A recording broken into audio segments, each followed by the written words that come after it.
Excuse me. Good afternoon, good afternoon, good afternoon. What's happening with my people, man? You know what it is, man. Real E-Leezy. What's good with y'all, man? I hope everybody had a blessed week. You know what I'm saying? We almost at the end of the work week. You know what I'm saying? For a lot of people. You know what I'm saying? Hope everybody been blessed. You know what I'm saying? Safe. Good health. All that good stuff. You already know what it is. But we got some things to talk about. We got some things to address. Like, you know what I'm saying? I want to talk about a whole bunch of different things. So, you're going to get all of that. You feel me? We going to dive into everything, though. You know what I'm talking about? So, make sure you hit them damn thumbs up. You know what I'm saying? Click the subscribe button if you ain't already on game. Then, you know what I'm saying, we're going to enjoy some good times. That's what it's about. So, I want to touch on, the first thing is, I want to touch on Gilbert Arenas, to be honest. Let's talk about Gilbert Arenas first. Like, you know what I'm saying? I am very displeased with Gilbert Arenas. He is very immature. And he knows better. Like, you know what I'm saying? I salute that brother for what he's doing with his children. You know what I'm saying? Because both of his children, Elijah Arenas and his other son, and then his daughter, they're all very well, you know what I'm saying, developed and, you know, coached and mentored. He's done a great job with his children as far as them becoming athletes. You know what I'm saying? And scholars and stuff like that. But as far as him speaking the game of basketball and giving his take on certain things, I just don't like the way he's biased towards, salute with a shine, I see you. I don't like the way he's biased. My bad. I do not like his bias towards, you know, LeBron. Like, what is it with LeBron to where you really have to try to elevate this dude in any way possible to try to create and spin certain narratives to fit your way of thinking and, you know, Clutch Sports way of thinking? It's sad, bro, because he sounds like an idiot every time he makes a case for LeBron. Brandon Jennings, Nick Young, and all those other guys on there, Rashad McCann, salute to them brothers. They all was like, man, this dude, you on some J-Cash shit right now, bro. You're trying to tear down the legacy of one player who's obviously better to try to uplift another player. It's like, what are we doing? Come on now. Gilbert Arenas knows better than that, because it's been a lot of times where Gilbert Arenas will praise Kobe for everything that he's accomplished and speak about Kobe like in a reference to where Kobe is like right there with Mike. We've heard Gilbert Arenas talk like this numerous of times where he kind of sort of speaks, you know what I'm saying, on Kobe's name as if he's speaking about Michael Jordan.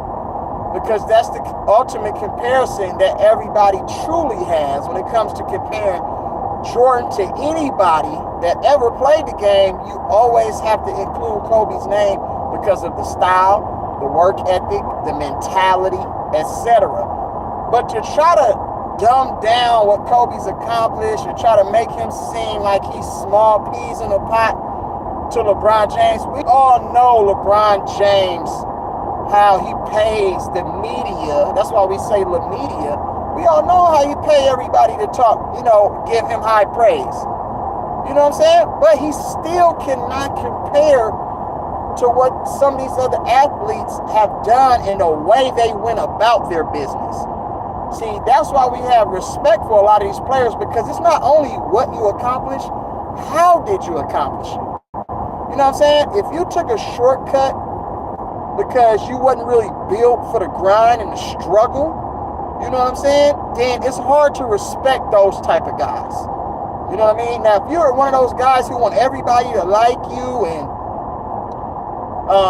you want everybody to say good things about you all the time, it's like, dude, you're trying too hard to be liked. People should just like you naturally. You shouldn't have to lobby, you know what I'm saying, for respect or for people to like you.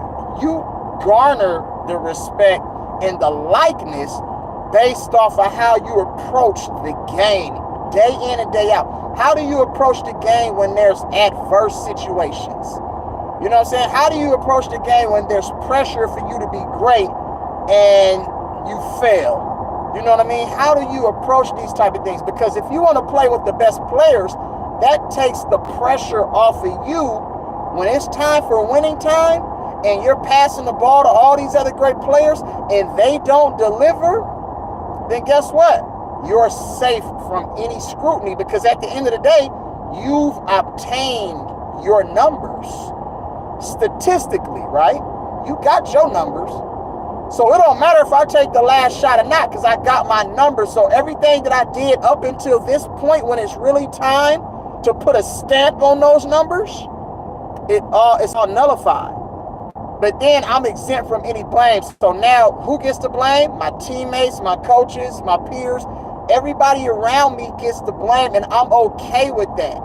Like, you know what I'm saying? That's the luxury you have when you play with other great players. And then the caveat to that, when you play with other great players, guess what? I have a safety blanket. Now I can pass the ball to all these other great players and they're going to deliver to make me look good because my stats outweighs their stats, but their impact is much more, how would you say it? Their impact is much more, put up under a microscope. Like, you know what I'm saying? Because this is like, well, wait a minute. We did all the dirty work. You accumulated all the stats. It was easy for you to accumulate all the stats. But when you needed somebody to bail you out, we were there to bail you out because we're that great in our own right. And we're not scared of the moment and the pressure. You know what I'm saying? And that's how LeBron has got by his whole career. It's been easy for him because he's the most athletic person we ever seen play basketball, right? Other than maybe a Will Chamberlain, Bill Russell, and those type of guys. You know, Dr. J was also a supreme athlete, can still dunk at 7+ years old. So, but when you want to talk about having that mentality, that's what always was lacking for LeBron. Yeah, there's been plenty of times where LeBron has hit clutch shots, game winners, etc. It's different though, because there's been a lot of times where he shied away from those very same shots. Now, if you get a ball to Michael Jordan and Kobe Bryant, I can guarantee you 9 out of 10 times. I'm not going to say all 10 because we know how basketball works. Sometimes you're going to trust your teammates, and that's okay. You know what I'm saying? Because you want your teammates to get shine too, and you want them to be a part of the success and have impact and knock down shots so they can feel like, you know, they're involved. But the natural makeup and the mentality and what's in here is far greater. You know what I'm saying? Because there's no pressure. They live for those moments. I don't need to try to pass the ball. I don't need to shy away from going to the free throw line because I might not shoot a high percentage from the free throw line. I don't care. If I'm not a good free throw shooter, let's throw the analytics out of the door. I still want the ball. I still want those high pressure situations, and I'm going to still go to the free throw line and knock them down. I'm not going to run from it. See, you're building bad habits. That's a weak mentality. That's a quitter mentality. That's a complacent mentality. I'm fine with just being mediocre in these situations. No, you should always want to try to conquer what you're not great at. You should always challenge yourself and push yourself to be better at things that you might not succeed in, or you might not do it at a high level.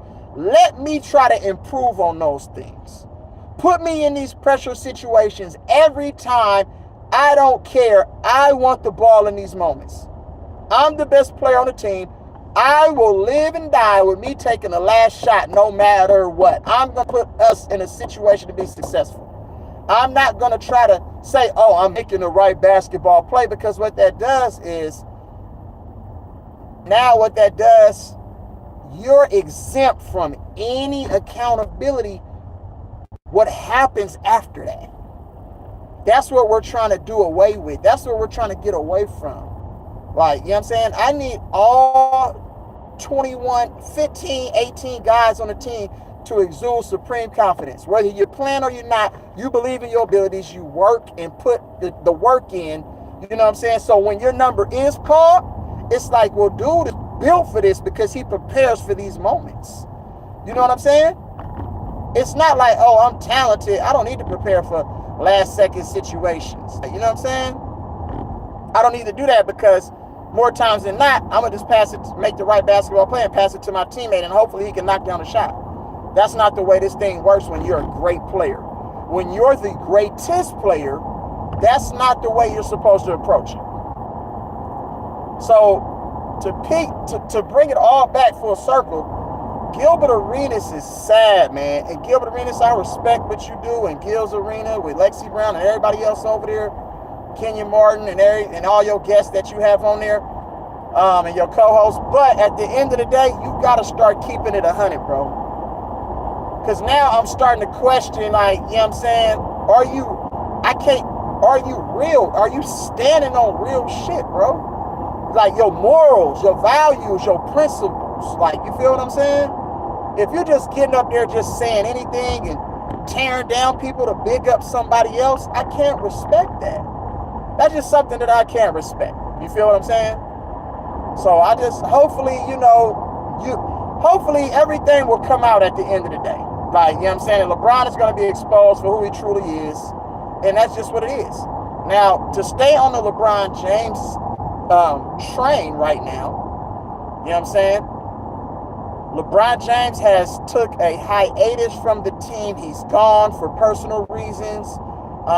We don't know what that could mean. But I do have a theory. I do believe that I've seen this story before. The last time LeBron James took a hiatus and left was with the Cleveland Cavaliers. And what we've seen him do in that particular time, that's when this is his second stint in Cleveland, right? LeBron wasn't necessarily having or playing a good stretch of basketball, even though his numbers appear to be still, all-star worthy numbers. You know what I'm saying? 24 points,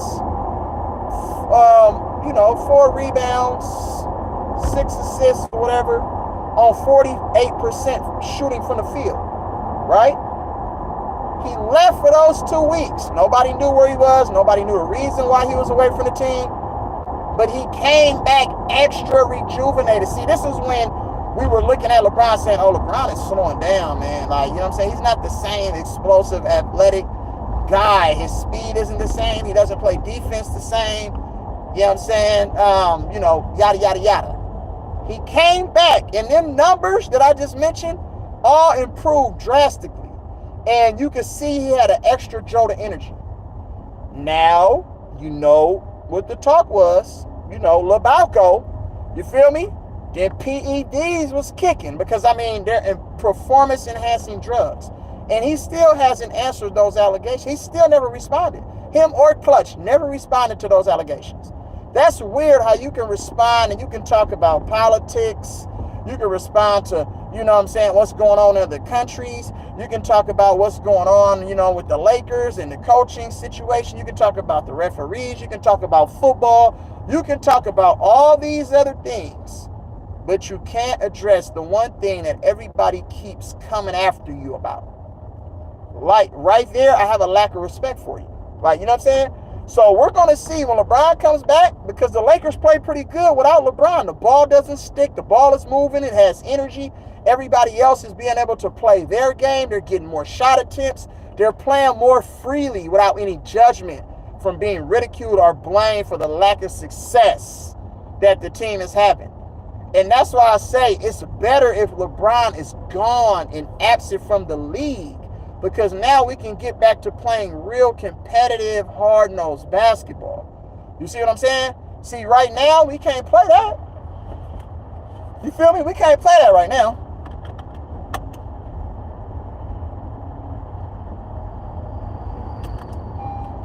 So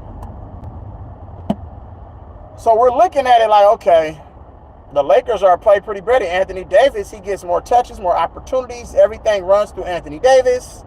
LeBron hates that. LeBron it's hard for, see, LeBron has so much pride and his ego is so bigger than everybody else's ego that he won't even allow himself, you know what I'm saying, to play a Robin to somebody's Batman, even if he is 95 years old. It doesn't even matter to him. He's still gonna be like, man, I'm still LeBron James. I'm the king.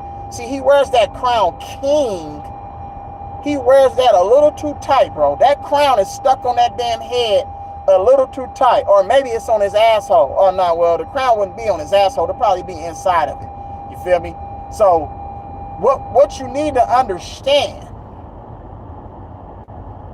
is that LeBron James is always going to look to have the upper hand and be on top. It doesn't matter what's going on. It doesn't matter what's being said, you know what I'm saying, around the league, in the media, amongst his peers. It don't matter. LeBron is always, see, he works strategically. Him and his team, LeBron and his team has worked strategically for 30-something years. He's been protected. You know what I'm saying? And that's why I say, but everything is being exposed now. So I can only protect you so much. You've seen what's going on with Jay-Z. You know what I'm saying? You see what's going on with Diddy. LeBron James has real close relationships with those two dudes. All of the things that they partook in, LeBron is mixed in with all of these different allegations that's going around. So the industry is starting to crumble right now, right? Everything around them is starting to crumble. So it's only a matter of time before LeBron James really, where he really drowns. It's only a matter of time before he drowns. And the whole narrative and his whole career that's been, falsely perpetuated across the league for ages, for decades, you're all gonna start to see it slowly crumble. And everybody's going to change their tune. Everybody's going to be talking about how disappointed they are, how they didn't know, how, man, you know what I'm saying? And some going to still be stuck, like got Stockholm Syndrome. There are a lot of LeBron James fans that has Stockholm Syndrome that's scared to say anything bad about the guy. They're scared to hold the man accountable. You know what I'm saying? I'm just keeping it 100. Just like those two chicks was in the R. Kelly case. They still sticking by the man's side, even though he's known for all of those predatory, you know what I'm saying, acts, allegations, etc., etc. Those two females will deny any wrongdoing, any mistreatment that they might have endured at the hands of these predators. They're going to deny it. That's Stockholm Syndrome. Like, you know what I'm saying? Where you don't even believe that a motherfucker is a monster.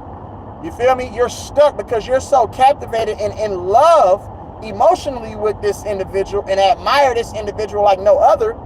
You worship this individual, that this individual can't possibly cheat the game or do anything illegal. Wake up. We live in America, bro. You know what I'm saying?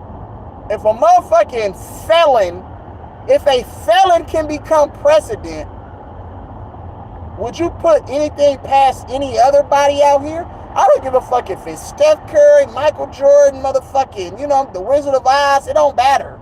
The Lion King, Mufasa. This shit don't matter, bro. Nobody is exempt, nigga, from ultimate accountability, bro. Nobody is exempt from doing shit that they probably know that they shouldn't do. Hanging with people that they probably know they shouldn't hang with. Talk about shit that they probably know that they shouldn't talk about. You feel me? Treat motherfuckers the way they know they shouldn't be treated. Like, come on, man. What we talking about? Let's just keep it a buck. So when we see LeBron James come back from this hiatus, when we see that motherfucker dunking from the free throw line, beating on his chest, playing defense, chase down blocks, putting a crown on his motherfucking head like he like to do. When we start seeing all this shit, the special handshakes that he like to do and all that dumb shit, and the Lakers start winning games, and somehow they move up the motherfucking charts and they like number 3 or number 4 in the West when they should be number 15. then you'll know. Then you'll know. You'll be like, man, that's some strange. That's weird, because why would you just all of a sudden just up and lead a team? Because they wasn't playing that good, and they was dragging his ass through the media. So you see how he escaped out the back door? Oh, let me slide. I'm have to slide out this back door. They're not even gonna know I'm gone. You see how he like to do shit strategically? He said, instead of me trying to play all these 82 games, let me go get rejuvenated. Because then when he comes back and start playing at a high level, what's the narrative gonna be? Oh man, ain't nobody ever played like this at 40 years old, at 39 years old. Jordan wasn't playing at this level at 39 years old. Jordan played all 82 games with bad knee tendonitis on a terrible team, young players, but he also played both ends of the court. Let's just keep it a buck, y'all.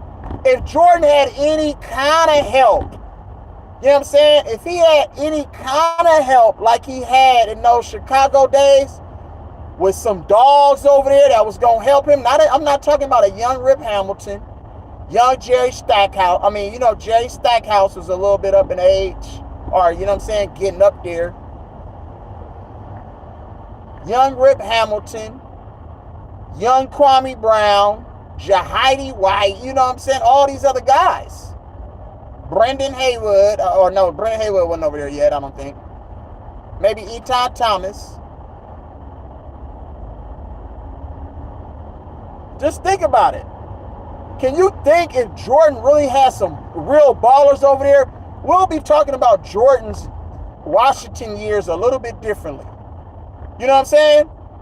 We'll be talking about Jordan's years a little bit differently, but it's always set up like this. If you look at any great player that ever played the game, in their last years of playing, their team has always been garbage most of the time. You've never seen a top athlete go out on their throne. You've never seen it. You feel me? I'm talking about players like Michael Jordan caliber players. You know what I'm saying? We've seen how Magic left the game, but even when Magic left, the Lakers wasn't all that. When he came back out of retirement, you know what I'm saying, and then he left again, they really wasn't all that good of a team. You see what I'm saying? Larry Bird, when he's finally called it quits in Indiana, they really wasn't all like, you know what I'm saying? They really wasn't all that. They were on the decline, bro. That's just the way this game works. This father of time is undefeated. You know what I'm saying? So it's a bad look when you get players trying to extend their careers, trying to defy, you know what I'm saying, father of time and defy the odds. It's, bro, just let it go. Hang it up. Become a coach, become a player, scout player, personal player development and owner, a minority owner. You know, just hang it up, bro. Like, you know what I'm saying? It's okay to walk away from the game. Because trying to overextend and overstay your welcome, you're doing the league and yourself a disservice. You see Michael Jordan played those last couple of years, right? And then he said, you know what? I'm passing this over to Kobe. It's Kobe time right now. He didn't pass it to LeBron. He didn't pass it to Tracy McGrady. He didn't pass it to Vince Carter. He didn't pass it to Allen Iverson. He said, Kobe, take this league and make it worth something. And Kobe said, Jordan, I got you. And rest in peace to the mom. But that's exactly what he did. You see what I'm saying? But in the middle of that, they were trying to cause a little bit of confusion as to who the best player was in those for a whole decade and a half straight. Oh, LeBron is the best player in the world. He's the king. Da, da, da. No, I'm sorry. Jordan didn't pass the keys to LeBron. He gave it to Kobe. That's why Dwayne Wade, LeBron James, and other players were trying to figure out how can we beat this guy. And Tim Duncan, let's give Tim Duncan his props. But he played in one of the better systems, you know what I'm saying, league-wide. It was the system, like, you know what I'm saying? That system, because I don't think you would have got the same level of success if you put Tony Parker and Manu Ginobili on a different team. But it worked with what they had, the system, the assistant coaches, the head coaches. You feel me? It all worked out. You know what I mean? It worked out for the Spurs. That's the way it was supposed to work out. You see what I'm saying? So let's just put all this shit, let's just keep it in perspective. Put it in the proper perspective. Because I think we do the league and players' legacies and stuff, we do it a disservice just by saying anything. But if you put it in the proper perspective, then you gain insight. Then you're a little bit more knowledgeable. You know what I'm saying? You have a better awareness. You can comprehend a little bit better. You know what I'm saying? But it was the media who was saying the league was LeBron's. Everybody else knew that it was Kobe's league. Because if it wasn't Kobe's league, why would Dwayne Wade, LeBron James, Chris Bosh, and all these other athletes try to collude to play with each other so they can dethrone Kobe Bryant and the Lakers? See, Kobe Bryant didn't play with no other top 75 all-time players. He never played with no other multiple-time all-stars other than Pau Gasol. You know what I'm saying? Let's just keep that 100. Kobe Bryant played with a bunch of they were just guys. He took a bunch of guys and said, guess what? I got you. This is what we finna do. He learned how to become a leader, which he admitted to. You know what I'm saying? He learned how to put his trust and faith in his teammates, but it looked different than the way LeBron puts trust and faith in his teammates. See, LeBron is all about stats. So he'll pass to his teammates and they'll hit a three and he'll be like, yes, that's an assist. Instead of LeBron being happy for his teammates, see, Kobe passed to his teammates and already knew what time it was. He was like, you know what, I trust you because we put the work in for this shit. I expect you to knock that shot down. You thought Kobe gave a fuck about an assist? Kobe career average in assists is like 5.9, 6.2, something like that. Kind of close to Jordan's numbers in assists. That wasn't his makeup. That wasn't his style. Kobe was a stone cold scorer, a killer. Iverson will tell you that. McGrady will tell you that. Vince Carter will tell you that. Shaq will tell you that. You know what I'm saying? Ray Allen will tell you that. Kevin Garnett will tell you that. Paul Pierce will tell you that. Magic will tell you that. Jerry West, rest in peace, will tell you that. All these other guys will tell you what kind of player Kobe was. Kenyon Martin will tell you that. But then you got motherfucking Gilbert Arenas coming out here and saying LeBron is a killer. If he wasn't a killer, this is the type of shit that Gilbert Arenas says. If LeBron wasn't a killer, explain to me averaging a triple-double. You have to be a killer to do something like that. Like, what? No, it's easy to accumulate stats in the NBA that's hampered and defensively challenged. Just let's keep it 100. The league has been defensively challenged for a long, long time. I appreciate the game that we witnessed last night between the Houston Rockets and the Golden State Warriors. There was some solid defense being played in that game. Some sloppy basketball, but only sloppy because there was really good defense being played. Like, you know what I'm saying? So think about this. You cannot play defense, or you cannot play super fast and sporadic on really good defense, because now it's going to show that, man, you look sloppy. You look disorganized. You know what I'm saying? You look disjointed. That's what the pace and space has done to the NBA. These players today, they don't even know how to play in a regular structured system. Everything is high pick and roll, run and gun. That's it. Players don't know how to run plays. They don't know what spots to be in. They don't know what angles to attack from. You know what I'm saying? They don't know how to set screens. They don't know how to roll. Everybody just want the ball. Watch me, watch me, watch me. The really good teams, I'm talking about the really good teams and the really good coaches, you see how they play basketball. You know what I'm saying? It's like poetry in motion. There's no wasted movements. There's no bad shot selections. Everything is done with intensity and purpose. You know what I'm saying? So just think about what we're witnessing. So everything that LeBron has been his whole career And everything that his teams have been accustomed to doing is all rearing its ugly head right now. We're witnessing it. Him and his teams not being good, him not playing defense, this is always who he has been. You know what I'm saying? But he was younger and he was protected so much that you weren't able to see it. See, now you see what motherfuckers been seeing this whole time. I've been seeing this whole time. Dude, because how do you average the same numbers for your whole career, but you have no impact on winning? You can't go to age because he's still averaging the same numbers. So how can you go to age? You see what I'm saying? That's what I'm trying to explain to you. He's playing with another top 100, top 75 player. So why aren't you winning? You got everything you need. You asked for the players that you got. I know you had a hand in drafting Dalton Knecht and all these other players. You feel me? Because you have control over everything that you do and everything that you touch. So why are you so garbage? You can't say it's Darvin Ham's fault. You can't say that it's Frank Vogel's fault. You don't have those guys anymore. You know what I'm saying? So why are you in the same position, if not worse, than you are when you had those other guys? You know what I'm saying? You still got a Batman and a Batman's twin. So you got an AD and LeBron. Why aren't you guys dominating the game? Why aren't you in the first place? That's all I want to know. Just think about this stuff, y'all. You put this shit in the proper perspective, it don't even make no sense. How are you so garbage? Oh, man, because D-Lo, he don't play no D. He's inconsistent.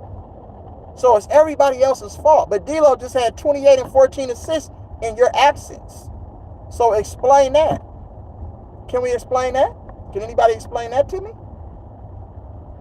Rui Hachimura had 23-9 rebounds. Can anybody explain that to me? In your absence. So why is it when you add all of your triple-double and career numbers back into the lineup that you're worse? Why is all these other players better when you're not in the lineup?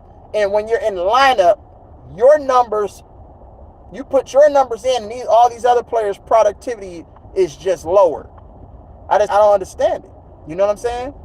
So I'll let y'all answer that question. So be careful. If you see a super jacked and super energetic LeBron James when he comes back, it can only be one of two things. And I'll let y'all be the judge. You know what I'm saying? I'll let y'all eyes either deceive you or show you what's really been going on this whole time. Right? Moving on. Let's speak on the Warriors and the Rockets game. We all watched it last night, the Emirates Cup. You know, Rockets, the rematch. The Warriors had won 15 straight games dating back all the way to 2000, pre-COVID, pre-bubble. You know what I'm saying? The Rockets hadn't beaten the Warriors in 15 straight tries. Salute to Greenleaf out there. Make sure y'all go follow, like, share, subscribe, and donate to that brother channel. Right? The Rockets come away with a 1-point victory, 91-90. The Warriors squandered a 6-point lead late, you know what I'm saying, in that fourth quarter. Which you would have thought they had control of the game, and they probably should have won that game, but there's a lot of things that took place. Right? So we've seen how it ended, you know, with the infamous, you know, foul call that probably could have been a jump ball or a timeout granted to the Houston Rockets, which was not called, but a foul was called. Like, you know what I'm saying? On Kuminga for reaching over on Jalen Green. Jalen Green knocks down 2 free throws. Houston wins, you know what I'm saying, on the Brandon Podziemski block 3 attempt. But after the game, Steve Kerr was irate and livid. And sometimes when you get coaches and players in a high intense game where they felt like they should have won the game, but maybe a call went this way or went that way, or maybe they had a bad turnover and they were frustrated with themselves or their teammates, right after the game, they have to go and do their post-game interviews. So this is when Steve Kerr is not really in his right mind. He's not calm. So he's going to talk freely. And Steve Kerr said that he's never seen something like that decide a game in the last seconds of the game where there's a loose ball foul on a jump ball attempt with 3.9 seconds left. So really the referees decided the game. You never want the referees to decide any ball game, because there were a lot of other times, and right before that, Gary Payton II was on the ground and Fred VanVleet climbed on top of him. So if anything, the first foul should have been called, right? There were a bunch of other scenarios and instances in the game where the referees obviously blew the whistle in favor of the Houston Rockets, or didn't blow the whistle at all when there was an apparent foul that took place. And the only thing that the NBA can do is come out and say, oh, we got the 2-minute report. That's the dumbest thing in the world. The NBA is literally telling you right then and there that it's scripted, bro. All of this shit. That's why sometimes I don't even want to watch these games. It's so bad, because everybody bets, everybody does the fantasy shit, whether it's on FanDuel, Bet-R, you know what I'm saying, fucking Sleeper, Prize Picks. You can tell that the league is rigged.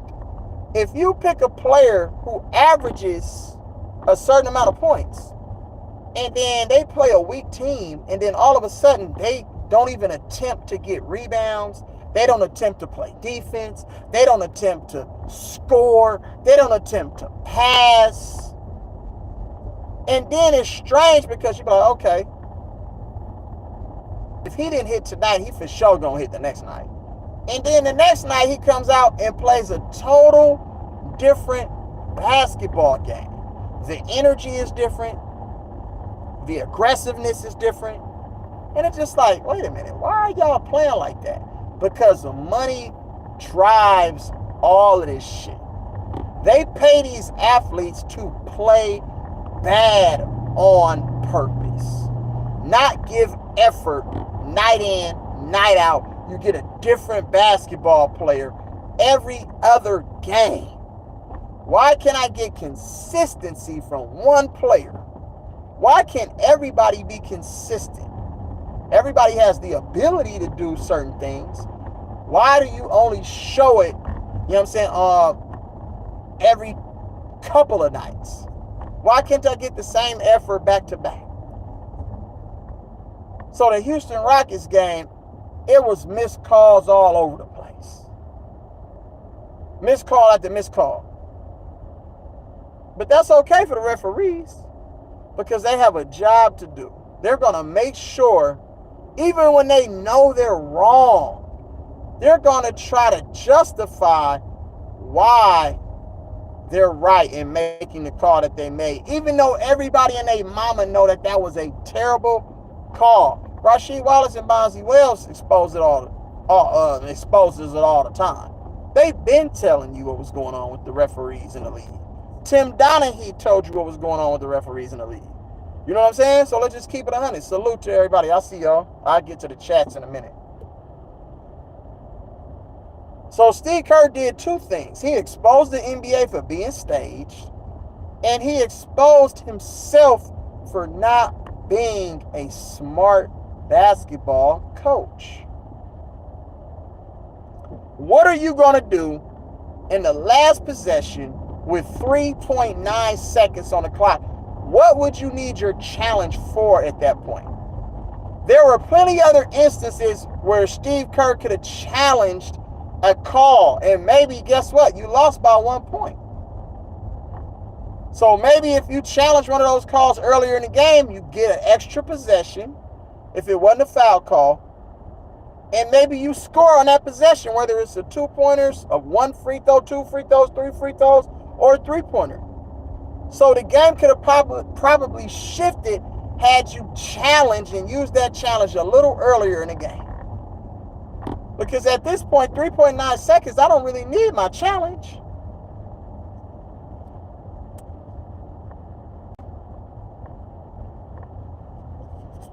And the Warriors then put themselves in a position to win anyway. Let's think about this.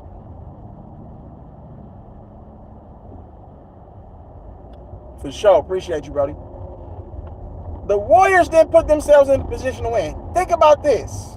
How many free throws did they miss? Think about another thing. How many turnovers did the Warriors have? Again, 22 turnovers. They lost by 1 point. Can you imagine if they didn't rush, if they didn't play so loose and free, if they executed and actually ran real offense instead of just coming down looking to get three-pointers and forcing these passes to players to come off of these screens that's not open? Can you imagine? I just want everybody to think. Think about what the game would look like if the game wasn't played such in a hurry, trying to rush and jack up a million three-pointers. It's sad that the league, that's all the league is about. And I promise you this, Boston is not going to win a championship shooting a ton of three-pointers. That's not where your bread and butter is. I'm telling you right now.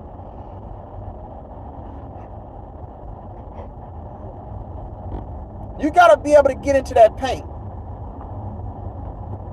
You got to be able to get to the free throw line. Get into the paint, get to the free throw line. Impact the game in other ways. That's the thing that it just bothers me so much, because I'm like, it's a copycat league. Everybody does the same thing. So for Steve Kerr to have a player like Jonathan Kuminga, all these other guys, but you want them to be a version of them that's conducive to what you think they should be, not to what their true talent speaks of. Jonathan Kuminga doesn't need to be up there dribbling a million times at the top of the key or the wing. Jonathan Kuminga, why don't you run some sort of pin down for Jonathan Kuminga? Why don't you run some sort of screen for Jonathan Kuminga to get him mixed match with a favorable defender?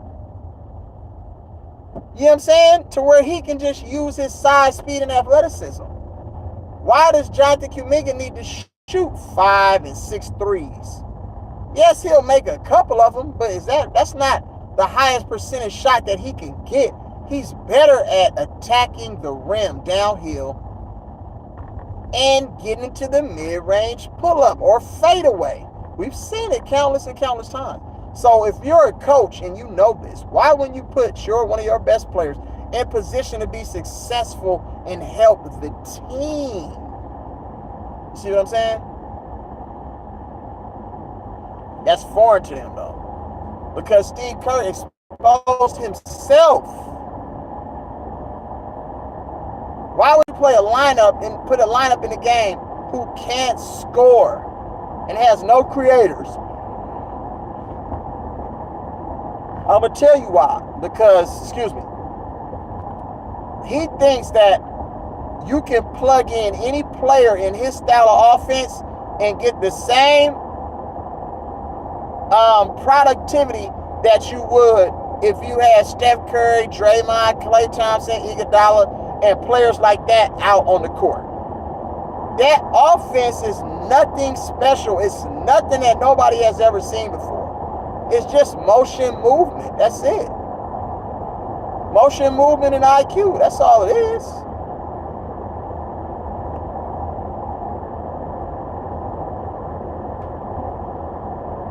Think about this, y'all. I be wanting y'all to think. Just use y'all brains for a second. Take your feelings out of it. Think. Steve Kerr is not a good coach, and the league is not a good league. So it's really a double on. Like, you feel me? You're stuck. Why can't you be a good coach in a bad league? It should be easy to coach this damn game, these leagues. Man, why are you tailgating me, bro? Like, it's raining, my nigga. Like, there ain't nowhere for you to go. If I slam on my brakes, you finna run into the back of me, bitch ass nigga. He did all that shit to get one car in front. But if I run into his shit, then what he gonna do? My bad, man. Motherfuckers like this make me mad. This the type of shit that make me want to fight people, bro. Like, real talk. This that road rage shit where motherfuckers roll their fucking windows down and start dumping on you. Now, if I follow his ass, which I'm finna do right now, because I know he a bitch, you feel me? And he gonna keep changing lanes because I'm finna get all up on his bumpers. Watch. Because it's raining, there ain't nowhere for you to go. And you don't have nobody else in the car, nigga, because you can't get in the carpool lane. Dumbass.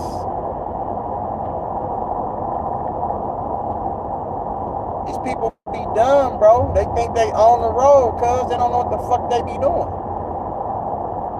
So I'm about to put massive pressure on this motherfucker. This shit, bro. He getting me out of my shit, bro. I'm trying to, you feel me? I'm in my zone, my nigga. You fucking with my mental right now, bro. Don't play with me, man. Please don't. Don't fucking play with me. I'm telling you. I don't play games, man. Don't play with me. Anyway, back to the fuck I was talking about.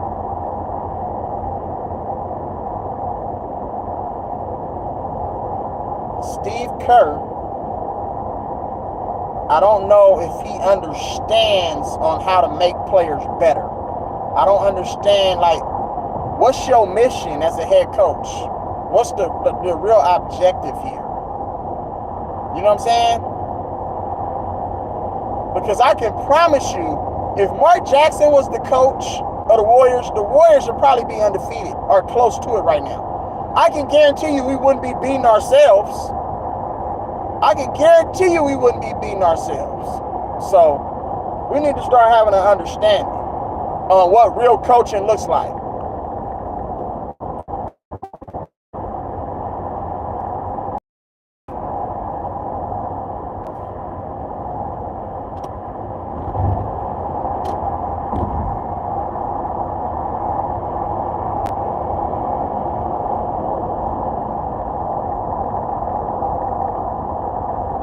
Scary motherfucker gotta hit his brakes now. Bitch ass nigga. So the NBA has been exposed, and I've been telling all y'all this shit for a long time, bro. It's bad. The league is in worse shape, bro, that it's ever been. Motherfuckers don't be wanting to watch this shit show that's out there, you know what I'm saying? So we gotta put this shit into proper perspective. You feel me? The Warriors need a coach. If they feature Jonathan Kuminga more, I think they'll be in a better position to succeed. But now they're talking about trading for LeBron, trading for Jimmy Butler. Oh, do they get a big man? The Warriors don't need no fucking big man, especially one that don't play no motherfucking defense. So that's just what it is. So we gonna figure that out.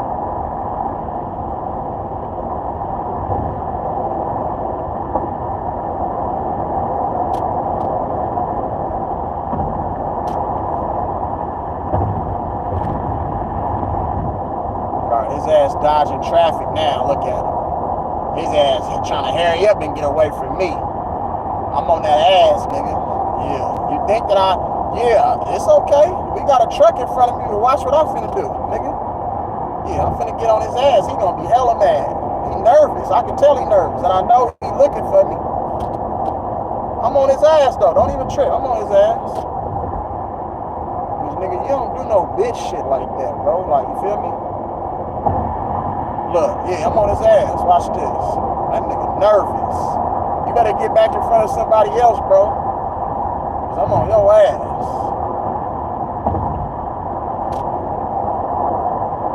Scary motherfucker. I'm following your ass home, nigga, to your house, nigga. Straight up. Yeah, get your bitch ass up over there.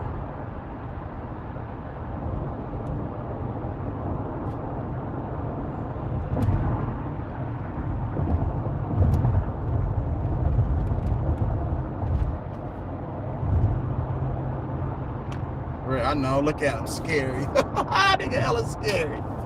He thought I was gonna follow his ass. Nigga scared of the motherfucker. Nigga got all the way to the right lane. Look at him. He tailgating somebody else. That's what they do.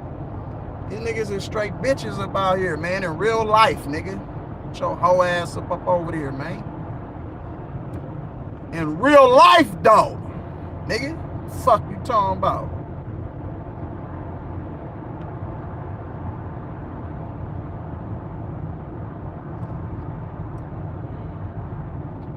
But that's it, bro. I mean, you know what I'm saying? I already put y'all on game, so you know what I'm saying? So we're going to see what happens. Come on, man. These people be dumb, bro. It's some real dumb people out here in this world, bro, on this earth. It's sad, bro. Motherfuckers be retarded about here. But it is what it is. Let me go through these chats, bro. Hey, Heron, I see everybody, man. Salute, like, share, subscribe, man, if you haven't done so already. I'm gonna start at the top because it's a lot of chats, bro. Cheyenne, what's good? This dude right here, hello, in Moscow, Russia. Where are you from? I'm from the Bay Area, man, California. You know what I'm saying? Northern America, Cuddy. What's happening with it? It hurts the anus. I don't know what he was talking about. LeBron got these dudes scared with them clutch checks. Yeah, that's true. Autism, salute. Salute, Cuddy. Salute. The real Latif, salute. What's good with my guy, man? Autism said, Brody, what's up? Okay. Jamie, what's happening with it, man? I see you. Players play for stats. It's messing up the game. Oh, yeah, for sure. The analytics have fucked the game up. You know what I'm saying? And Shaq don't know what the hell he be talking about. E-Leezy LeBron won with different teams, but I do not have him as the GOAT at all. He won with different teams, but he had all of the best players on his team. So, and what does that look like? What if Jordan and Kobe just changed teams based off of talent level? Because you wasn't happy with the players that you had on your team. So you said, guess what? Instead of going through the grind and making your players better around you, I'm just going to go join forces with the best player. I can't respect the player. I don't care how many teams you won with, nigga. If you're a great leader and that great of an individual, you should be able to win, nigga, and make your the players around you better. You should be able to maximize their talents. That's something that we haven't seen LeBron do. So I don't care how many teams he win with. The nigga could go win with the Harlem Globetrotters. I don't give a fuck. You feel me?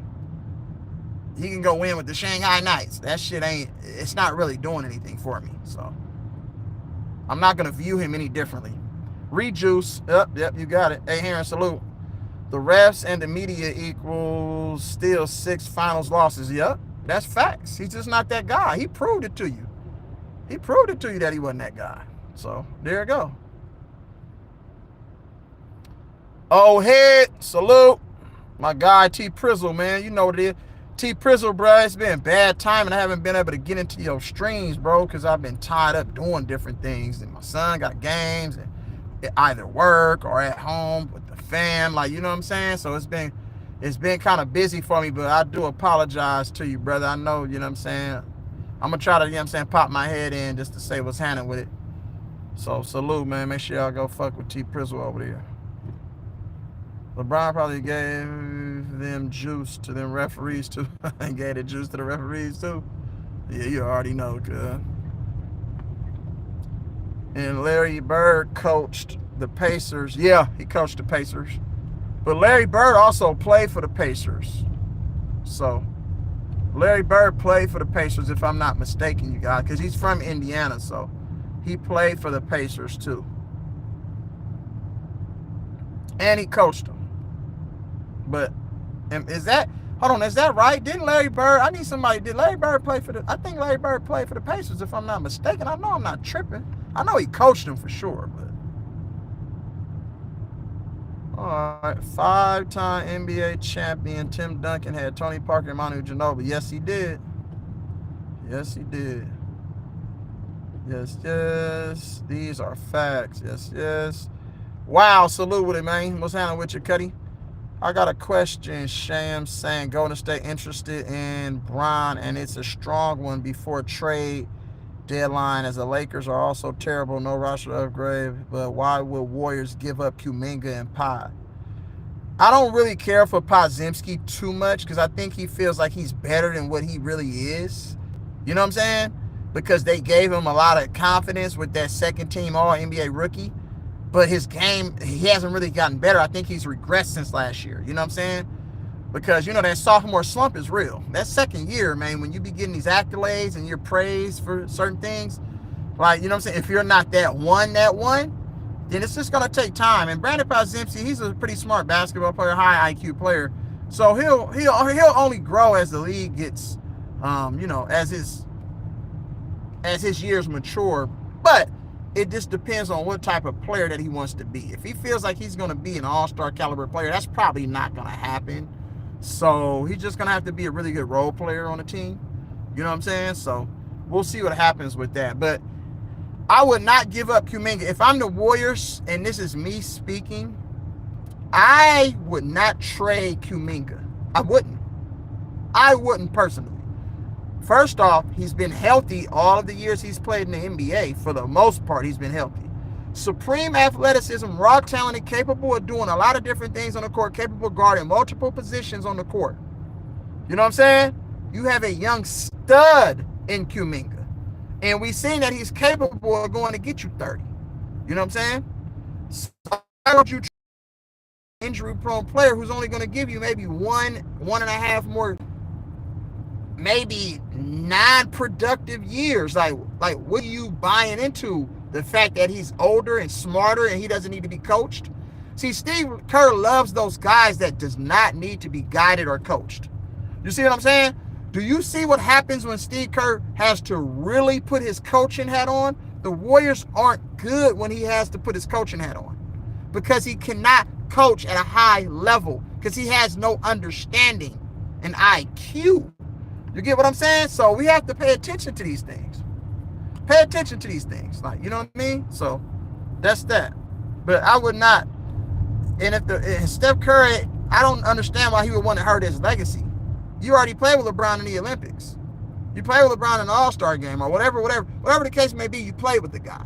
Why the fuck do you want him on your team? You're not going to win a championship with the guy. You're just not. Unless everybody lays down and the referees just say, you know what, every night we're going to make sure these niggas win every game. Period, point blank. That's just not going to happen. The real T, I was arguing with somebody on Show Channel the other day, telling these clowns that Kobe was a better leader than LeBron. That's facts. It's obvious that he's a better leader than LeBron. What are we talking about? Like, you know what I'm saying? It's not even close. LeBron is not a leader. He's just not. He can do all the handshakes that he want and be nice and, you know what I'm saying, be dancing and shit and all this shit. The dude is just not a great leader, dude. You think Kobe Bryant would be going out like this with AD on his team? With a productive AD averaging 30 and 12? If Kobe had a nigga like that averaging 30 and 12, Shaq didn't even average 30 and 12, nigga. And Shaq did not average as many blocks as AD averaged. And steals. And Shaq couldn't shoot free throws and jump shots. Can you imagine if Kobe played with an Anthony Davis? Nigga, putting up these numbers? We talking about 12 championships, bro. What are we talking about? Come on, man. Because you know Kobe that mentality that Kobe got is going to wear off on AD. Just like it weared off on Pau Gasol for a couple years. Before Pau Gasol ultimately reverted back to his soft, you know what I'm saying, his soft ways. But just be honest with you. Be honest with you. Them European players are soft, bro.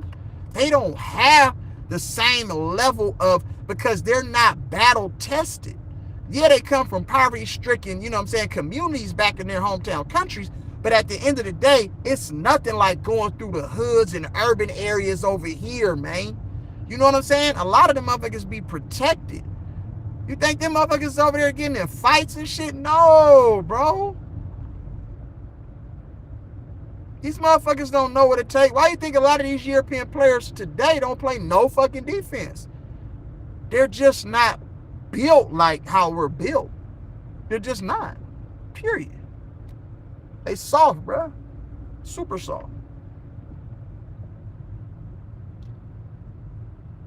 When did they said it was? Said it, Lati. And who said that, Brody?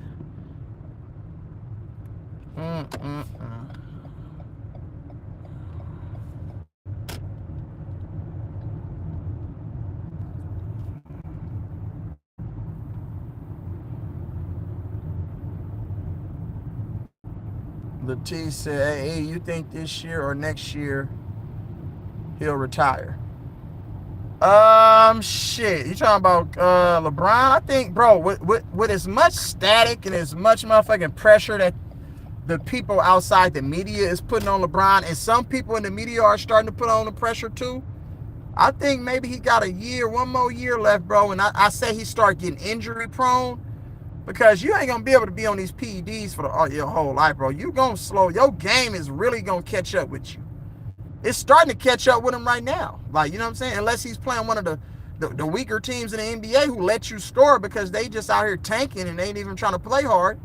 So we gotta look at that type of stuff. So he probably got that just by the end of his contract. I think he got 2 years on his contract. Yeah, he gonna be done in them 2 years. It's up.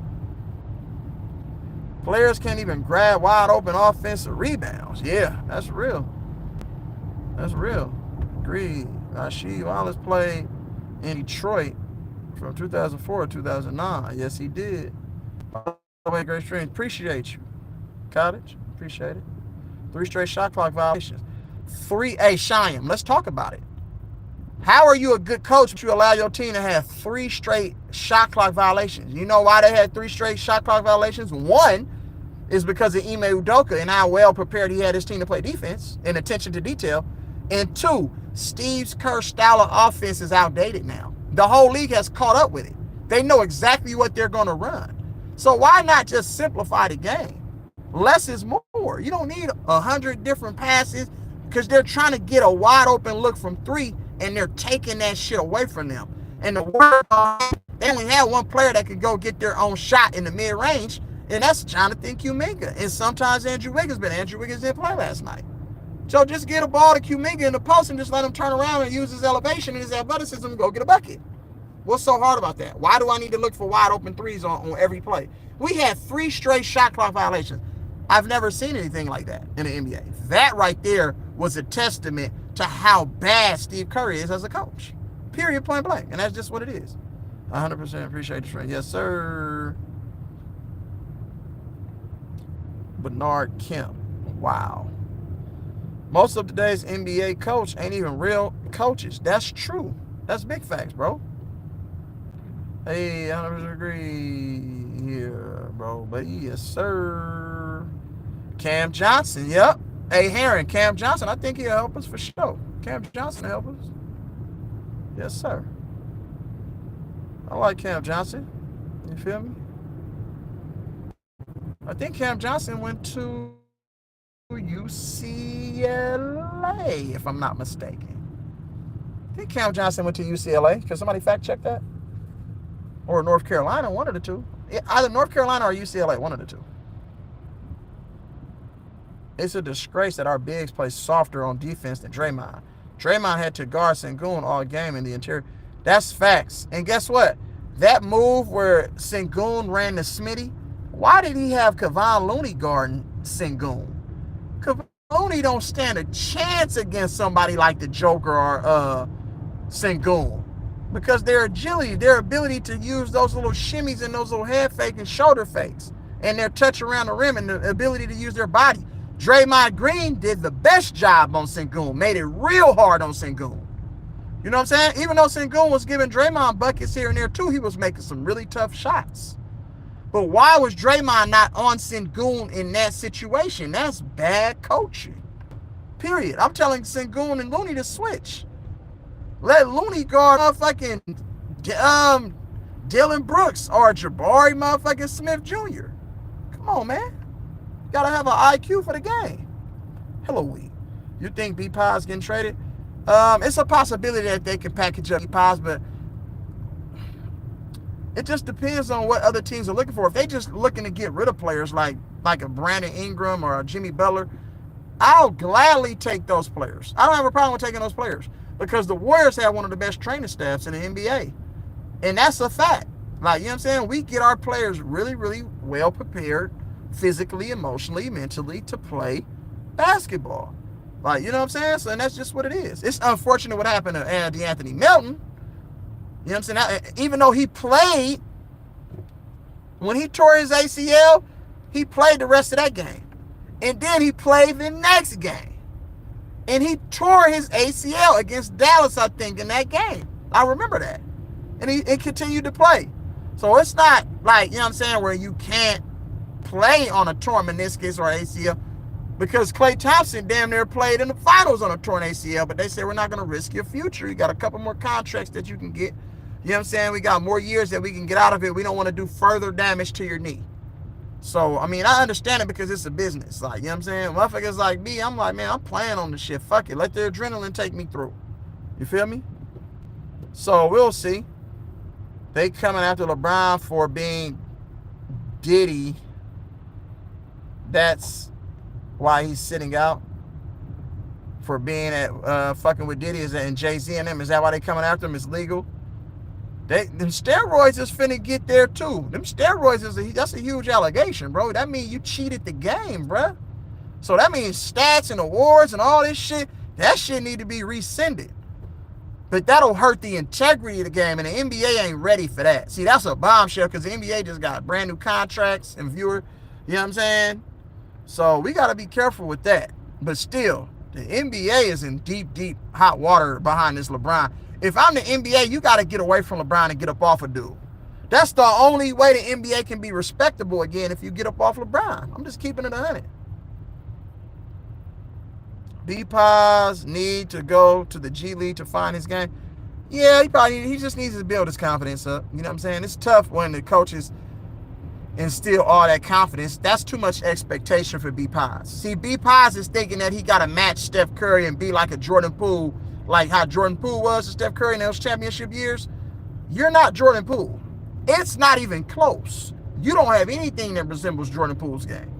The only thing that Paz does better than Jordan Poole is offensive rebound and hustle and play a little bit of defense. Other than that, you don't put up numbers with Jordan Poole. Jordan Poole allows Steph Curry, nigga, to get wide open shots. Now they're glued to Steph Curry. Just think about this shit, y'all. Real talk. So that's just what it is. He played for the Hoosiers, not Pacers. Hold on, what do you mean? Who played for the Hoosiers, not the Pacers? I said Larry Bird. You said Larry Bird played for the Hoosiers. No, he played for Indiana State. That's who he played for, not the Indiana Hoosiers. He played Indiana State in college. That's who Larry Bird. The Indiana State, I think their names are the Birds or the Cyclones. I forgot Indiana State's, their mascot. I forgot their name.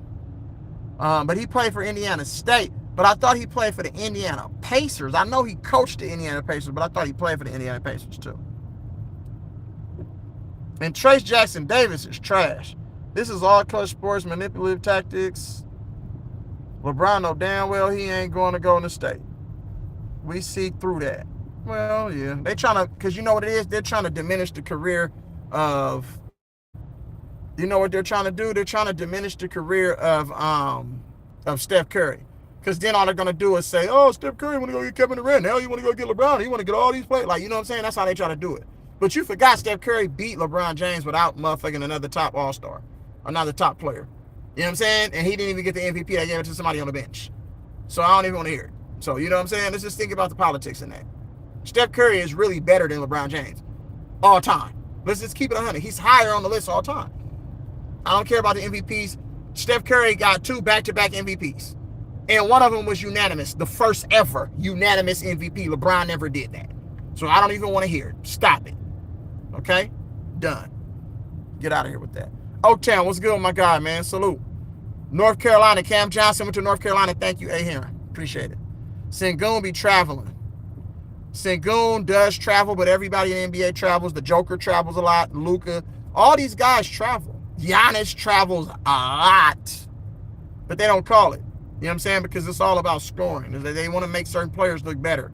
Stats. Analytics. You know how that goes. Draymond is the best defender on Joker and Sengun. That's a fact. Draymond is absolutely the best defender on both of those.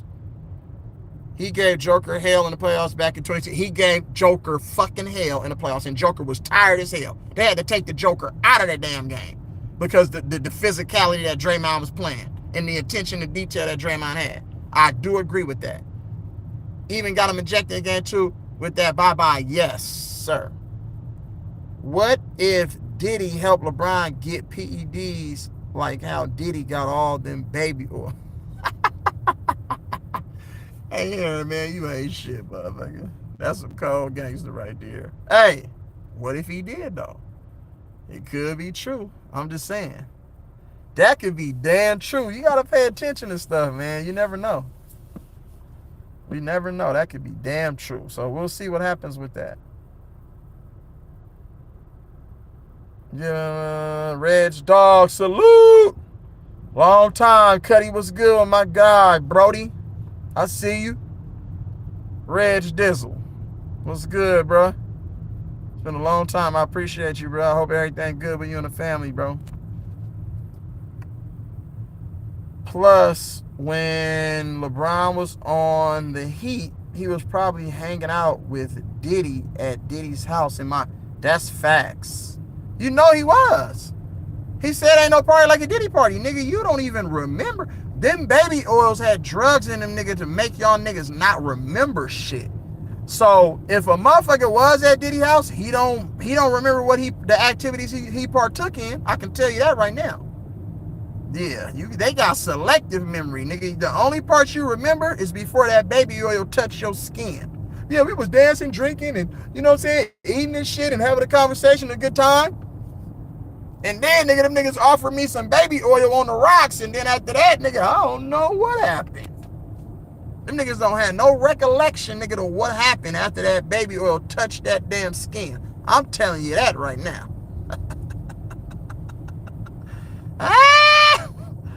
Let's keep it 100 right now, y'all.